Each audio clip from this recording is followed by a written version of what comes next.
दोस्तों, आपने बहुत सी मूवीज में देखा होगा कि दुनिया खत्म होने के बाद कोई जमीन के नीचे अपना घर बना लेता है तो कोई स्पेस में अपना घर बसा लेता है। लेकिन उसी बर्बाद हो चुकी दुनिया में रहकर किस तरह सरवाइव करना है, ऐसा बहुत कम ही देखने को मिलता है। और आज हम जिस मूवी के बारे में बात करने जा रहे हैं उसकी कहानी बिल्कुल इसी तरह के एक ग्राउंड ब्रेकिंग कॉन्सेप्ट पर आधारित है, इसलिए वीडियो को पूरा जरूर देखिएगा। लेकिन आगे बढ़ने से पहले आदमी खाली साला मजा लेके चल जाता है, सब्सक्राइब करता ही नहीं है। करिए सब्सक्राइब करिए चैनल को, एकदम लाल बटन दबाइए, एकदम कर दीजिए सब्सक्राइब।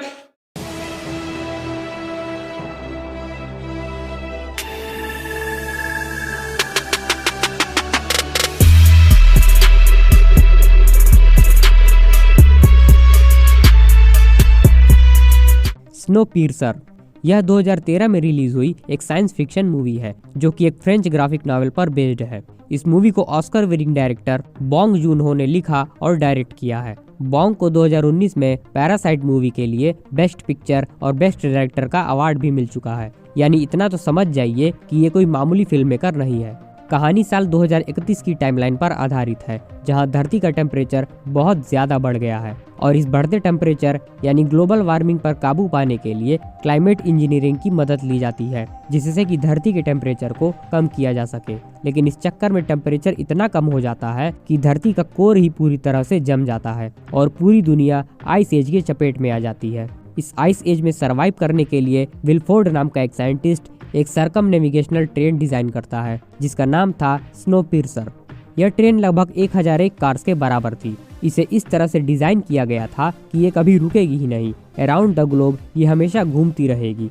इस ट्रेन में आइस एज से बचे हुए लोग सफर कर रहे थे। जिन लोगों ने महंगा टिकट खरीदा था उन्हें वीवीआईपी ट्रीटमेंट दिया जाता है और जिन्होंने उससे कम वाला टिकट खरीदा था उन्हें स्लीपर बोगी के पैसेंजर्स की तरह ट्रीट किया जाता है।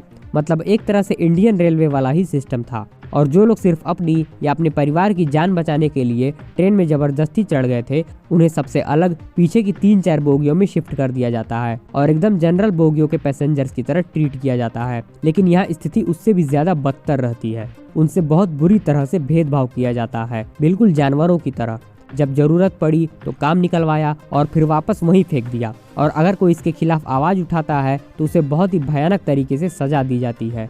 साथ ही उनका सारा सामान भी छीन लिया जाता है। उन्हें कुछ खाने पीने तक नहीं दिया जाता है। अब भूखे प्यासे लोग क्या करते, तो वो लोग एक दूसरे को ही खाना शुरू कर देते हैं। भूख से जो मर जाता था उसे सब मिलकर खा लेते थे।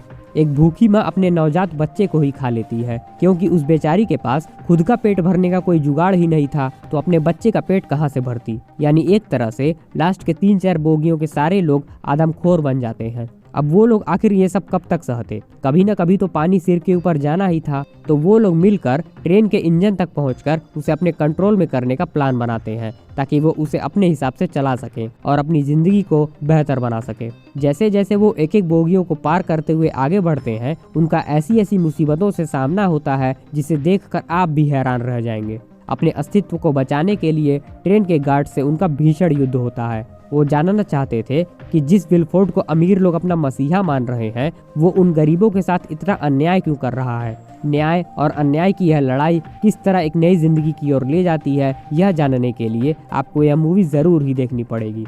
वैसे तो इस मूवी का कॉन्सेप्ट ही इसका सबसे बड़ा अट्रैक्टिव पॉइंट है, लेकिन अगर आपको इस कॉन्सेप्ट को बहुत विस्तारित रूप में देखना है तो इसी नाम से नेटफ्लिक्स पर एक सीरीज भी अवेलेबल है जिसके फिलहाल 3 सीजन आ चुके हैं। चौथा भी आने वाला था लेकिन उसे कैंसिल कर दिया गया है, क्योंकि च्युइंगम को खींचने की भी एक लिमिट होती है। समझदार को इशारा ही काफी है। एक ऐसी कहानी जिसका अंत हम लोग मूवी में पहले ही देख चुके हैं, उसे बिना किसी वजह के डेली सोप की तरह खींचना काफी बोरिंग बना देता है। लेकिन अगर आप खलियर हैं, बेरोजगार हैं, कोई काम धंधा बचा ही नहीं है आपके पास, तो फिर इस सीरीज को देख सकते हैं। अदरवाइज इस कॉन्सेप्ट पर मूवी ही काफी है। तो ओवरऑल अगर आपको वर्ल्ड सिनेमा देखना पसंद है तो यह मूवी आपके लिए वर्थ वॉचिंग है। साइंस फिक्शन कॉन्सेप्ट और जबरदस्त एक्शन सीक्वेंस के साथ यह एक काफी एंजॉयबल मूवी है जो आपको जरूर पसंद आएगी। तो अगर आपने इस मास्टरपीस को देखा है तो उसका एक्सपीरियंस हमसे जरूर शेयर करिएगा और इसी तरह के इंटरेस्टिंग वीडियो के लिए हमारे चैनल को भी सब्सक्राइब कर लीजिएगा। मिलते हैं अगली कहानी के साथ, तब तक के लिए जय हिंद, जय श्री राम।